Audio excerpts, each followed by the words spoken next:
Muy bien, seguimos en Monitor Económico. Es momento de ir a nuestro espacio de entrevistas, de diálogo con agentes del sector económico. Y esta semana se presentó un informe muy interesante que ya se hizo costumbre hace un par de años, que es el informe sobre cómo estamos en lo que se conoce como economía subterránea. Y Hugo Roy, que es de la consultora Mentu, está con nosotros en esta mañana para comentarnos un poco los detalles de lo que arrojó este informe. Hugo, muy buenos días. Muy buenos días, Samuel. ¿Cómo estás? Un gusto compartir contigo y con toda la audiencia del programa. Poder conversar contigo, Hugo, realmente un placer siempre de poder charlar un poco sobre diversos temas económicos. Y bueno, en esta oportunidad nos llamó la atención que estuvieron participando en lo que es el análisis, la investigación de este informe sobre economía subterránea. Pero para arrancar lo que te pediría es si pudieras explicar un poco cómo se entiende esa economía subterránea y de qué estamos hablando cuando hablamos del dinero que se mueve en ese ámbito.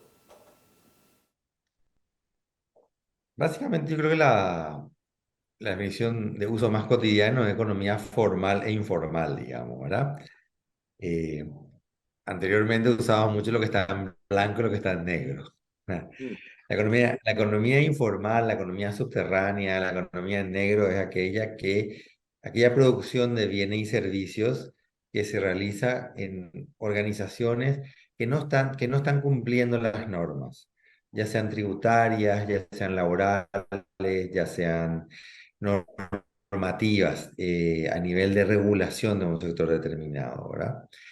Obviamente, en la economía subterránea, estamos hablando de algunas actividades, llamémosle lícitas o legítimas, y otras actividades que no son lícitas, que no son legítimas, ¿verdad? Eh, el servicio doméstico de la casa que no está pagando seguridad social es economía informal, ¿verdad? Claro. La venta callejera de empanada, que no de una empresa, de una persona que tiene un emprendedor, pero que no está inscrito en la Secretaría de Tributación, no tiene una sociedad jurídica, es una economía informal. Pero obviamente también es una economía informal el tráfico de drogas, el crimen organizado.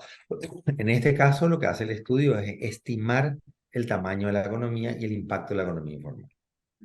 Y ahí que me llama mucho la atención, ¿verdad?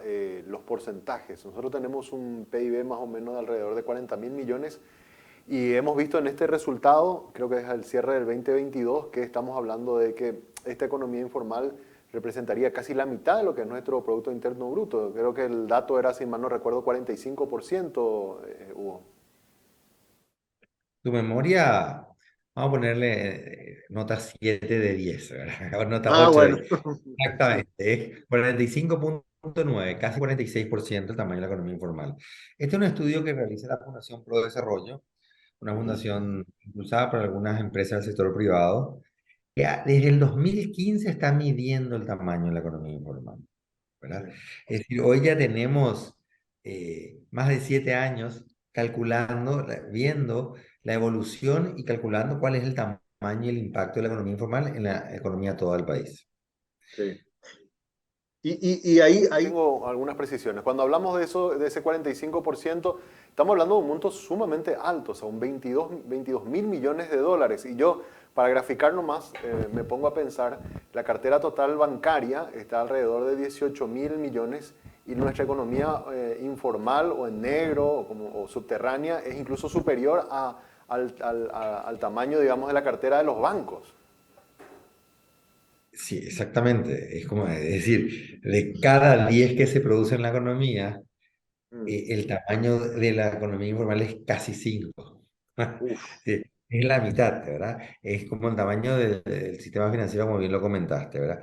Lo más llamativo, lo que realmente preocupa es que nosotros estábamos en un nivel de 42% al inicio del estudio, en los primeros años del estudio, o sea, es decir, 2015, 16, 17, que a efecto de la pandemia nosotros llegamos a un nivel de 46,2% en el 2020 y disminuyó el tamaño en el 2021 y nuevamente en el 2022 se encuentra creciendo, llegando a un nivel de 45,9, es decir, casi 46%. Sí. La pregunta que nos debemos hacer o que nos hacemos nosotros es, ¿qué está pasando? ¿Por qué crece la economía informal? Claro, totalmente. Y justo mi pregunta iba ligado a eso, ¿verdad? Porque en estos 7 años que se ha podido medir, no hemos visto un retroceso, al contrario, hubo un aumento, ¿verdad? Pero siempre nos mantuvimos por encima del 40%, con lo cual aparentemente las acciones que se están tomando para formalizarnos o para combatir a esa economía irregular no están dando los resultados que se esperan, Hugo. Yo creo que ese es el punto, Samuel, ¿verdad? O sea, es decir, nosotros tuvimos en el 2020 un evento sanitario, un evento económico, un evento de relaciones internacionales que generó una condición, una situación particular. La economía se cerró, empresas formales tuvieron que cerrarse porque no habían operaciones, empleos que se cerraron, ¿verdad? Mm. Eso llevó al desarrollo de unos instrumentos determinados, como ser algunos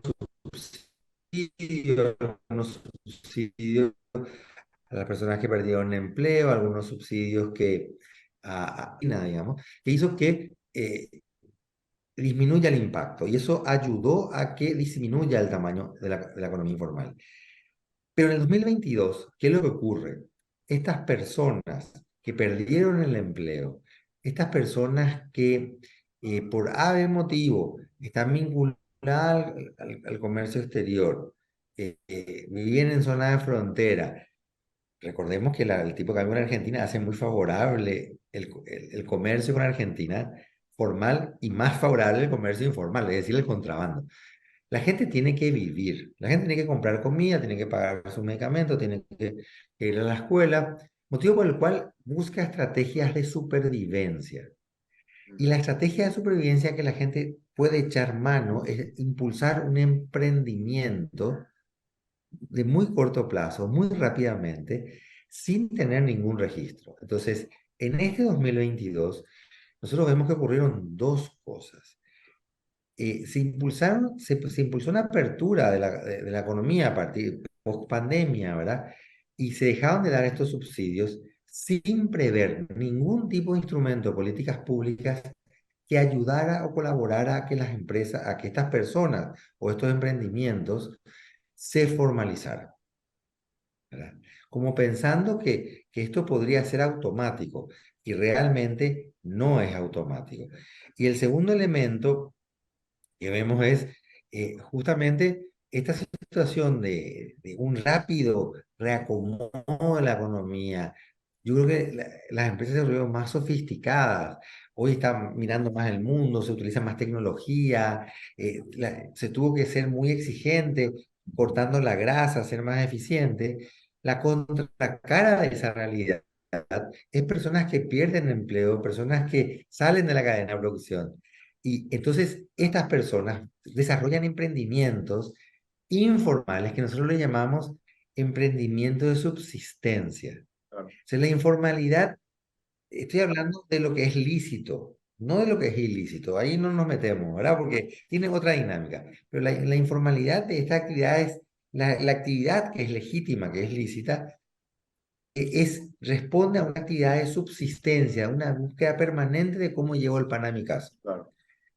Nosotros hicimos algunos estudios cualitativos en donde lo que descubrimos es que hay muchas familias en el Gran Asunción, en los barrios marginales, que hoy pueden vender ropa, mañana venden productos de contrabando.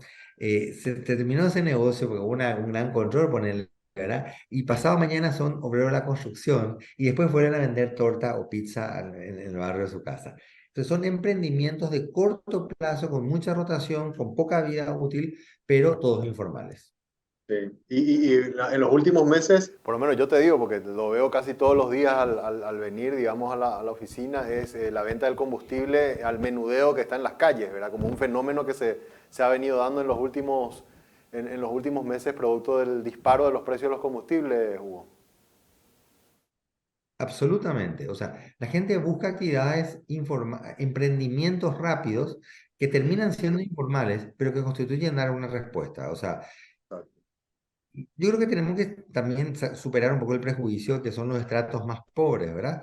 O sea, yo tengo una sobrina que quiere salir a estudiar afuera, para lo cual se puso a vender hamburguesas, y esas Mm. hamburguesas que apela a la solidaridad familiar, obviamente, es informal. Claro, O sea, claro. ¿verdad? Y tengo una amiga cuyo padre estuvo internado, lastimosamente falleció, que para hacer frente apela también a una hamburgueseada. Son actividades solidarias, muy lindas, pero lastimosamente en un contexto de informalidad, ¿verdad? O sea, es Sí. decir, no es solamente un fenómeno que se da en la pobreza, es un fenómeno que se da en emprendedores, que lo que buscan es generar recursos para poder vivir. Totalmente. Ahora, esos 22.000, un poco más de 22.000 millones, tuviéramos que separar, no sé si se hace en el estudio esta desagregación, ¿cuál es el mayor porcentaje, digamos, de ese dinero? ¿Es la informalidad? ¿Es el contrabando? No sé, lavado de dinero. O sea, si pudiéramos separar un poco ese número, ¿cómo se compone el monto ese de 22.000 millones, Hugo? Obviamente nosotros estamos hablando aquí a los efectos del diálogo estamos hablando de pequeños emprendimientos, ¿verdad?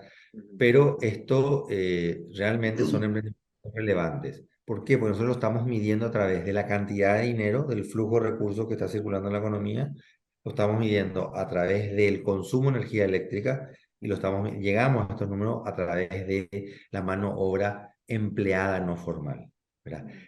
Eh, Nosotros, por la forma en la cual estamos calculando, hay un impacto a nivel urbano-rural muy similar. O sea, se distribuye estadísticamente de manera similar, digamos, a la distribución de la economía, ¿verdad? No tenemos un estudio específico a nivel sectorial.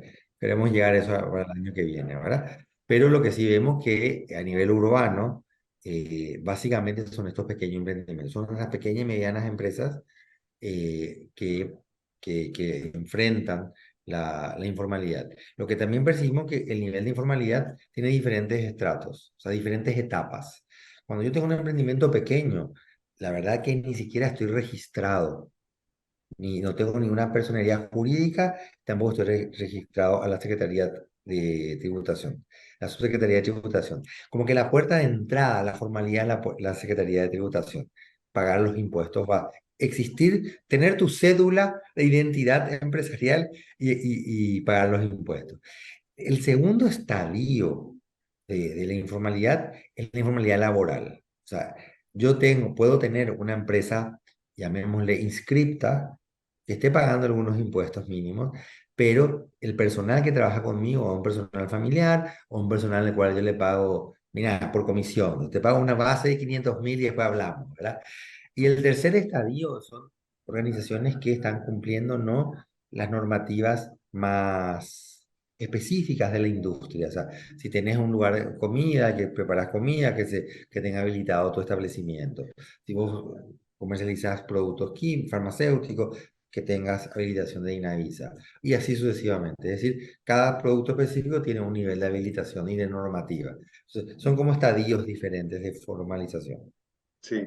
Y ahí en el proceso de formalización hubo Sí. una crítica de que formalizarse es caro y es burocrático y que esa es una de las grandes trabas por las cuales tenemos estas tasas de informalidad que, por lo menos hasta donde recuerdo, en la ocupación superaba el 60% y nos ubicaba a Paraguay como uno de los países con mayor mano de obra informal.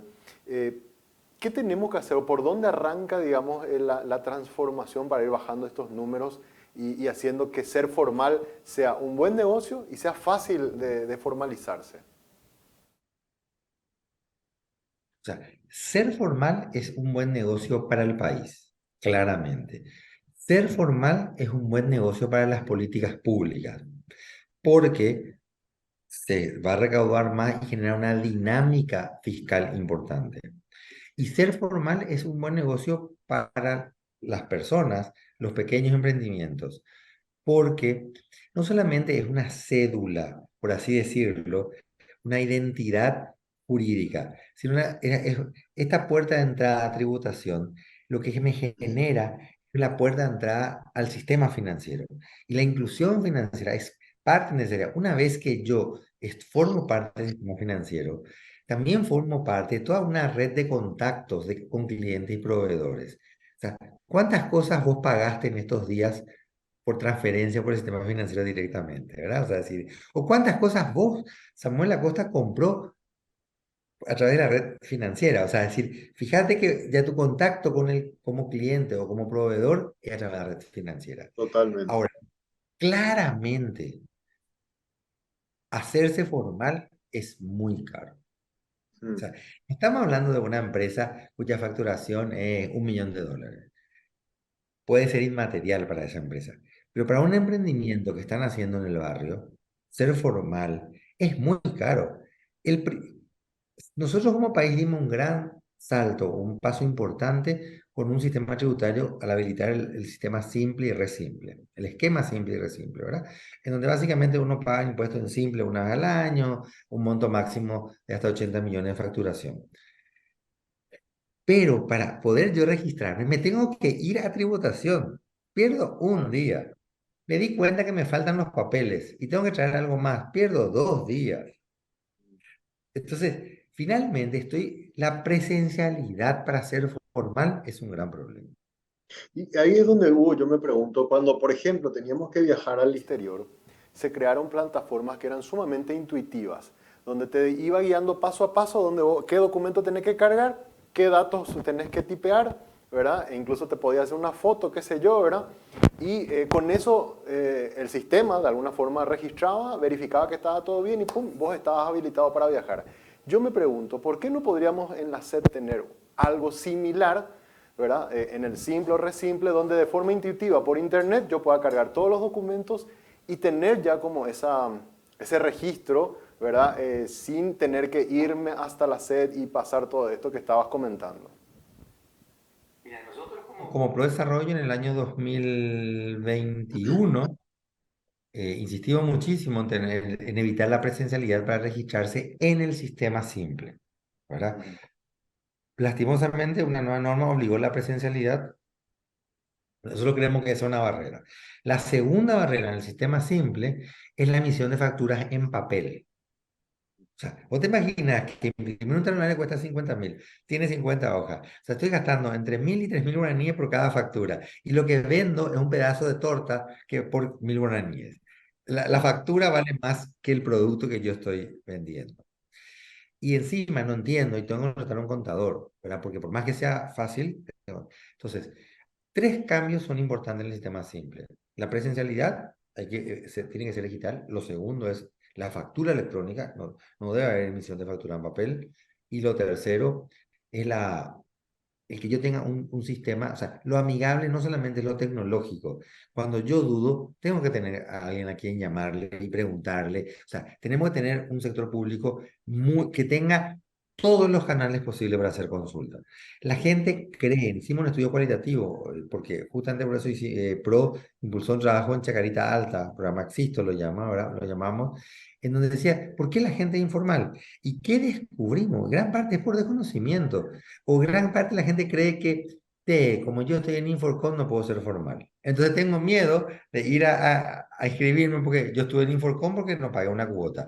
O como son emprendimientos rotativos, o sea, que yo voy cambiando, hace 3 años tuve un emprendimiento, me obligaba, o sea, me inscribí, no pagué un día, salí, cerré el negocio, me olvidé de declarar el no movimiento y estoy con sanciones y no sé cómo retomar. Entonces tengo que tener un sistema. Lo segundo es los mecanismos de comunicación e información. Tenemos que invertir en tecnología en el sector público paraguayo, ¿verdad? O sea, es decir, yo viajé en esta Semana Santa, me fui a Brasil y por algún motivo por trabajo, yo este año tuve dos o tres salidas al país.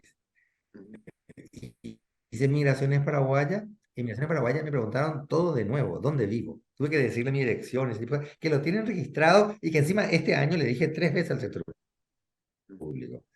Pasé a Argentina, a Brasil, perdón, y llené mi formulario de entrada a Brasil con un código QR desde el celular. O sea, es así decir, mismo. hay países que están avanzando y nosotros todavía tenemos una generación del siglo pasado, por así decirlo, ¿verdad? Entonces tenemos que invertir mucho en tecnología. Y lo tercero es mucha cercanía y mucha información.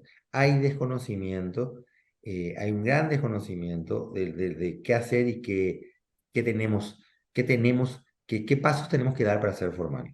total. Y yo recuerdo siempre que, por ejemplo, Un ejemplo de Uruguay que hizo alguna serie de estímulos fiscales o de descuentos para las personas que hacían algún tipo de negocio dentro del mercado formal. Se pueden también generar, digo, pensando en este público específico del simple y resimple, algunas especies de ventajas, no sé, por el lado del crédito o algún beneficio que impulse también, ¿verdad? Porque con el simple hecho de querer formalizarse más, parece que muchas veces no es suficiente, sino que algo que empuje, que motiva a que la gente quiera ir a hacerse porque va a sacar un beneficio. ¿Se puede también pensar en eso, Hugo? Mira, nosotros planteamos que hay tres tipos de acciones y de incentivos directos que tiene que impulsar el sector público para esto. Primero, la inclusión financiera. Hemos retrocedido en inclusión financiera. Hemos avanzado en solidez y en solvencia del sistema financiero. Y por suerte tenemos normas muy exigentes para la administración de una cartera más empresarial y una cartera importante dentro del sistema financiero. Pero ojo, eso que es bueno para un sector, no es bueno para un adolescente empresarial, para un infante empresarial. Entonces, para una persona que entra al sistema, a mí me interesa que, que este vendedor, esta familia que está buscando subsistir, que su nivel de ingreso es 3 millones, 2 millones, 1 millón de guaraníes mensuales, ingrese al sistema financiero. Y ahí tenemos que tener normas específicas para que esa persona entre al sistema financiero. Porque de lo contrario, yo lo que estoy generando condiciones para que use al usurero. Porque el usurero total. del barrio le presta por el día y pagan tasas de hasta 100%. Hemos hecho unos estudios que justamente ayer nos autorizaron a compartirlo. Mostraron un poco qué tasas. El 80%, si no falla, el 80% de los informales, su fuente de financiamiento es el usurero. ¿Y cuándo tienen, van a recurrir al usurero? Cuando se enferman, cuando tienen un shock externo, cuando llueve y no pudieron vender, entonces al día se quedaron sin capital para el día porque usaban lo que vendieron ayer y tienen que ir al usurero. O sea, la inclusión financiera es un espacio en donde tenemos que revisar, generar incentivos. Lo segundo, nosotros tenemos que generar incentivos al empleo formal. O sea, qué bueno. Estamos invirtiendo muchísimo en tecnología. Estamos cambiando una mano de obra, digamos, tareas que hacían a mano de obra menos capacitada, porque la economía más competitiva requiere más inversión en tecnología. Está buenísimo. Pero el problema es esa persona que dejó ese puesto de trabajo, tenemos que ayudarla a que se reinserte. Tenemos que generar mecanismos para la formalización. Y eso requiere inversiones especiales e incentivos especiales del sector público. Muchos países lo tienen. Dijiste Uruguay, Chile tiene otro ejemplo, Canadá tiene otro. Europa también lo tiene. Y lo último es, eh, muchas veces nuestra instancia de formación laboral apunta mucho a conocimiento específico, heladería, panadería, uso de computadora o lo que fuera, ¿verdad? Cuestiones así muy específicas de emprendimientos que pueden hacer. Pero aquí hay conocimiento básico, que es capacitación empresarial que tenemos que decir, cómo manejar el dinero, plan de negocios, porque la gente se lanza a una actividad, a un emprendimiento, mirando su entorno. Y hoy tenemos que trascender la frontera, tenemos que ir un poquito más. Totalmente. Bueno, destaco mucho Hugo, tu... Comentario y esta charla, porque no solamente dimos el diagnóstico de los números de lo que es la economía formal, sino por lo menos algunas ideas pudimos conversar sobre qué podemos hacer o qué, por dónde podemos ir para revertir estos números. Así que muy agradecido por tu participación y por poder compartirnos con nosotros detalles de este informe. Muchísimas gracias, Samuel. Un gusto compartir y siempre abierto a este tipo de diálogos. Muchas gracias.